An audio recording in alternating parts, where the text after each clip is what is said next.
So how did this kind of all come about? Because it was, you got on How to Make It in America. How did that come about? Well, I finished my album in early 2009, and by the end of the year, HBO was looking for a theme song to this TV show, How to Make It in America, and they asked a few different labels, and they chose my song. How does it feel knowing that so many millions of people now hear you at the start of that show? It feels good. It feels good. This is, as an artist, what I've always been hoping for is for more people to hear my music. I make songs so that people can hear them, and I want people to like them. And to have that kind of visibility is really important and really helpful. And the whole thing with iTunes helped as well? Of course, yeah. iTunes is a big help. So then what happened, because you put out Shine Through in 2006, and then you put out Good Things in 2009. Were you just working on the songs in between, or? Yeah, in 2006, when I released Shine Through, I spent about a year and a half touring and performing, playing for fans around the world, songs from the album. And then around mid-2007 to 2008, I was working on a few different projects. I recorded and wrote music in a bunch of different genres and styles. And have albums that I'm just waiting to release someday. But for the most part, I spent the time writing and recording other music, and then around 2009, early 2009 is when I started working on Good Things.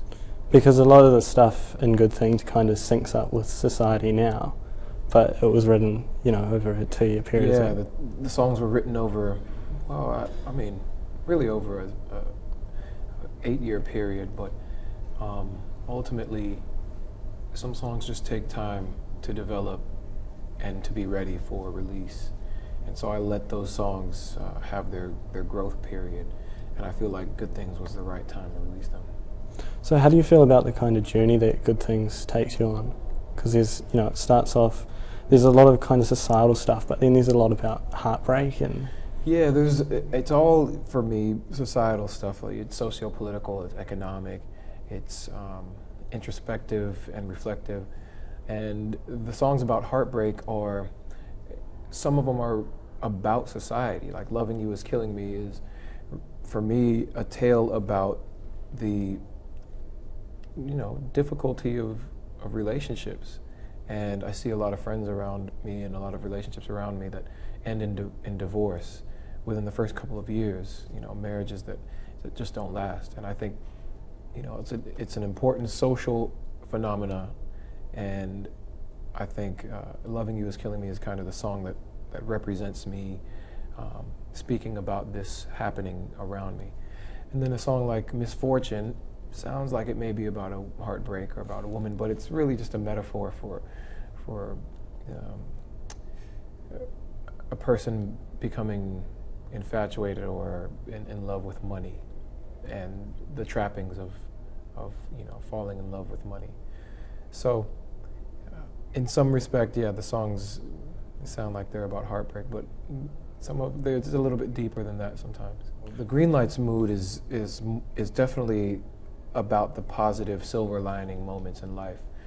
I titled the album Good Things because although the album focuses a lot on pressures of economic downturn and relationship issues, I think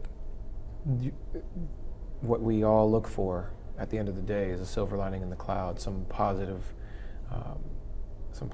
omen. And for me, Greenlights is that positive omen. It's that moment where you see things just happening for you in a positive way. And I think it's an important message on the album because after all of the negative, we've got to find solutions, positive solutions. So because the album reflects so much on American society, what do you kind of think about American society? Well, I feel like the American society it's a really young society. It's a really young culture, and it's going to take some time, I think, for our culture to come to terms with capitalism and how to, effectively use it in a way that doesn't break the human spirit, doesn't break the society and break culture. Because they say in America, the business of America is business.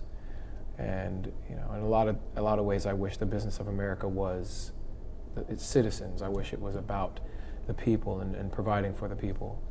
So, my viewpoint is a little bit cynical in a way, because I feel like capitalism really has taken a strong hold on how the country operates, when the government is kind of at the beck and call of large corporations, when they should be at the beck and call of the citizens. And you don't think Obama, with his campaign on hope and change, was strong enough to break that, or do you think this is kind of the start of the cycle? I think it's strong enough to start the cycle, strong enough to start the beginning of this movement. And his campaign on hope and change is part of what influences what I do.